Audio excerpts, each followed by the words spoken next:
Today we are talking about rounding decimals. This is really just a review to introduce us to the operations of decimals, adding, subtracting, multiplying, dividing. So large of a topic that we are breaking into two parts, a addition and subtraction part and a multiplication and division part.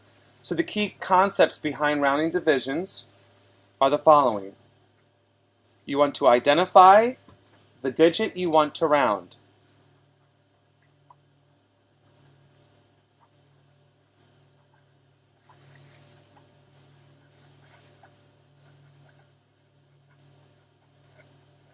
We typically do that by underlining.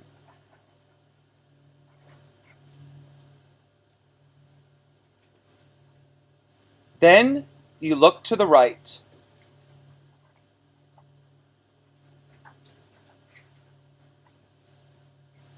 If it's 4 or less, you keep it. You may have heard 4 or less, keep at rest. But if it's 5 or more,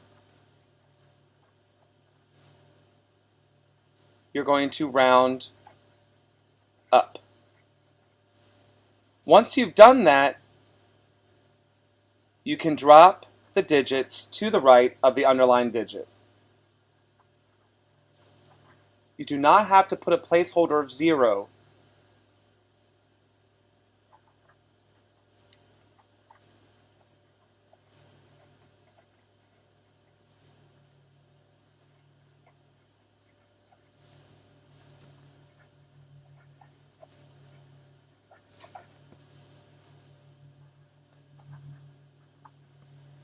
The reason why we say to round down for 4 or less is because if we actually look at our numbers, 0, 1, 2, 3, 4, 5, 6, 7, 8, 9.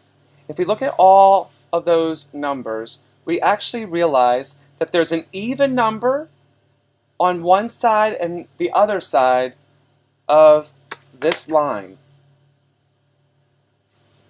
So notice how there's an equal number on the left, an equal number on the right, and that's why we break it down to be 4 or less we rest, and 5 or more we add 1 more.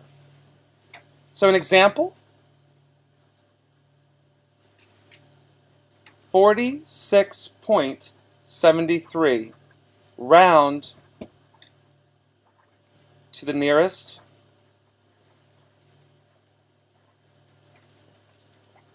tenth. So I underline the tenths place.